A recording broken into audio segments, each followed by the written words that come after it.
Hi, my name is Emily Bradley. And I'm Mike Lanfrolio. During our presentation, we'll be first introducing the project and research completed, following by explaining the existing conditions and feedback received from stakeholders, and then we will finish with the two potential schemes that we have developed for the project. At the beginning of the semester, Dr. Terry Taylor, the head of MSU Study Abroad and Malaria Research Program in Malawi, approached our studio about the possibility of constructing student housing on their existing property to accommodate students and researchers that stay on the site while in the country. Our task this semester has been to develop two possible schemes to accomplish our goals for the site. Throughout the project, we utilized an integrative design methodology to help us identify and emphasize the goals of the project. With this tool, we discovered two main categories of goals, the first being user experience and the second being environmental stewardship. Within the user experience category, we established that the site should foster an impactful and comfortable experience for users while sleeping up to 10 students in a variety of units to allow for flexibility of sleeping arrangements. In addition to that, we should have a variety of private communal spaces throughout the site, as well as a presidential unit for Terry. In addition to this, there should be an emphasis on environmental stewardship that allows the site to give back to the environment in addition to being efficient and resilient. Moving on, the site is used by a few different user groups throughout the entirety of the year and must account for each of them. The primary group of users being the students of MSU, both graduate students who visit January through May and undergraduate students who visit for 6 weeks from June through mid-July. Both groups of students spend most time working at Queen Elizabeth Central Hospital during the day and return in the later evening around dinner time. The second group of users being MSU affiliated researchers who come visit for weeks at a time throughout the year on site, researching and working in the healthcare facilities. Some researchers include Dr. Terry Taylor herself, who typically spends 6 months of the year in Malawi on site. The third group of users being renters and guests, consisting of anybody from surrounding Malawians, community members, other school students and researchers, etc. Renters would most likely be on site while MSU affiliated students are not, so between August and December. The last group of users being the on-site staff, featuring the cook, gardener, and security guards. The cook works during the day and heads home after dinner, while the gardener has a flex time and stays on site in a small building in the rear of the site Monday through Wednesday. He heads home on Thursdays. Security guards are on site 24/7, with 2 on at night and 1 during the day. The site itself is located, as stated earlier, in Malawi, Africa, in a city called Blantyre City of Blantyre, Malawi. The site being just northwest of the Queen Elizabeth Central Hospital. Here you can see the approximate location of the site in proximity to Queen Elizabeth Central Hospital. Here is a drawing of the existing conditions on site right now with a drone shot taken by Professor Chris Harnish himself and some photos taken by Emily while she and the rest of the class were visiting Malawi. The existing home is roughly 1,800 square feet with an outdoor porch in the front and an outdoor dining area in the rear for the students that they use often. Malawi has 2 primary seasons: dry season during the winter of May to October and wet season during the summer months of November to April. During the dry season, there is little to no rain and temperatures stagnate around 50 degrees Fahrenheit with sun angles of 65 degrees.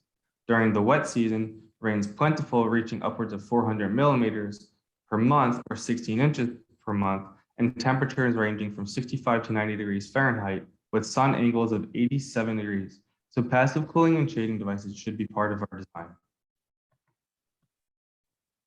While visiting Malawi earlier this semester, we had the opportunity to run 2 engagements with current students who are studying abroad and staying on the site.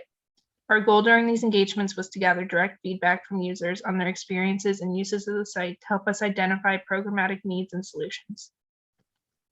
Some of the key takeaways from these engagements were the emphasis on both public and private spaces and ensuring that there's a variety of both, as well as multi-purpose spaces that can be used for things like working out, studying, and hanging out with colleagues.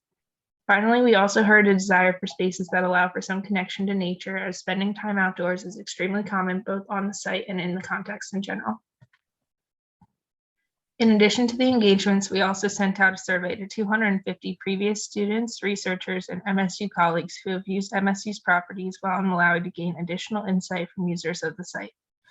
Feedback from this survey showed that the site acts as a safe and reliable home base for people while in the country, and there was a strong preference for communal spaces rather than private spaces like the bedrooms and bathrooms. However, there was some desire for dedicated study space in unit and further emphasis on the importance of outdoor spaces on the site. After taking in all of the feedback received during these workshops and surveys, Emily and I began developing different schemes to present based on the impact-based design goals set earlier, as well as the feedback we received. Scheme A sleeps just over 10 people, featuring 2 modules that contain 4 single bedrooms and 2 bathrooms, 2 separate single bedroom units, as well as 1 large community space for gatherings, and lastly, a presidential suite, mainly for Dr. Terry Taylor and her partner when visiting or other guests who require special accommodations. Scheme B also sleeps 10 students and consists of 2 units that hold 2 single-person rooms with a shared bathroom, 2 units that are a combination of a single-person room and a 2-person room with a shared bathroom, a presidential unit, and a communal space. The proposed design preserves the existing entry sequence off of Marshall Street up to the existing home, as well as the volleyball court, as well as achieving a centralized green space that is adjacent to the common area for the students to gather, eat meals, play games, and watch movies. In this site plan, you can see the layout of the modules on site in relation to the existing conditions. This ground plan differentiates the existing architecture, pochade in light gray, and the new design elements in the darker gray pochade. Here you can also see the overall layout of the units, as well as the circulation and layout of different spaces within the units, which are shown larger in these floor plans coming next. This is a floor plan of the 4-bed module located along the long edges of the rear of the site. You can see in the key plan below. Overall, the unit achieves 4 bedrooms, each with private entrances and a private desk studying area, with a window opening up to the site. As for systems, the unit achieves keeping the bathrooms towards the back of the site and utilizes a composting toilet system. We will look at in some technical sections soon. Here is a front perspective of the 4-unit module on site. You can see the volleyball court on the left-hand side and the existing home on the right-hand side in the rear. The materials used for the new buildings match those of the existing home: stuccoed brick, red brick, and concrete with metal standing seam roofs. Here is a floor plan of the communal gathering area. This area features a centralized kitchen, seating area, and a full living room for the students to gather and watch movies, play games. An outdoor dining area and cooking area allow for large gathering meals with protection from an overhead pergola structure. Lastly, you can see the 2 private bedrooms located in the rear of the plan with private entrances, a shared bathroom, and a private desk like the other units. Here's a front perspective of the common area. You can see the covered dining area and a stone ledge providing separation of space, as well as a seating area for people playing volleyball or gathering on the common space. Here is the floor plan for the presidential unit, featuring a full kitchen, dining area, a full bedroom, and a living room, which opens up to a covered outdoor space. Something to note here is the existing building here, pochade in light gray, is being repurposed for a private office space of Dr. Terry Taylor. Here's a perspective of the presidential unit from the front. And talking about environmental stewardship, with environmental stewardship being a design intent with this project, utilizing design techniques and methods to support passive cooling, electricity, and waste management was a must.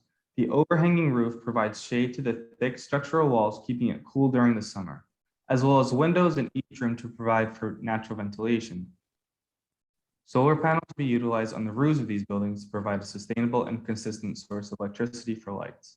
Lastly, utilizing a composting toilet system is an efficient way to reduce risk of underground water contamination and allows for the production of natural fertilizer for the gardens that are on site.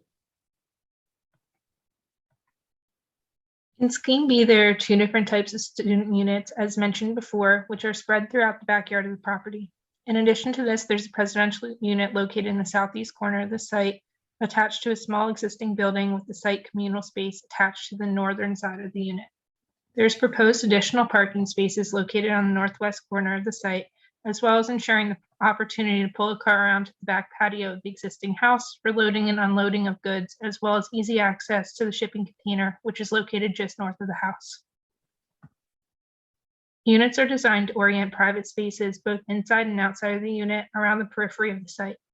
Units are placed and strategically create pinch points between them to allow for some separation without harsh divides between spaces. Strategically placed flower beds also serve as a privacy buffer between spaces and into units. This is an example of one of the public outdoor spaces with the flower bed separating communal spaces from the more private spaces, and the pinch point between units leading to a private outdoor space in the back. In the single-person bedroom, you can see two identical units on either side of the shared bathroom, with the unit-specific patio located on the front of the unit. There's a curtain that can be closed in the unit, separating the sleeping area from the desk area for additional privacy, as well as the flower beds located around the front of the unit. This unit is very similar to the previous unit, with a slight alteration to the bedroom on the right to allow for additional person in the room. This is an example of the unit-specific patio, which allows for some separation from the more communal outdoor spaces located throughout the site. The presidential unit is oriented to look out onto a private courtyard in the southeast corner of the site and is placed to allow for maximum privacy. The communal space located just north of the presidential unit contains a large communal kitchen, as well as outdoor dining, an area for grilling, and a fire pit. This perspective shows the communal space featuring the fire pit, grilling area, and outdoor dining. The unit is constructed with the side and rear walls being load-bearing with additional support from the interior walls of the bathroom. These walls are double course brick on top of a 30-inch concrete foundation wall.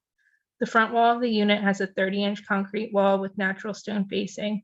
Above that are large operable casement windows below the roof of the patio with additional clerestory operable jealousy windows above.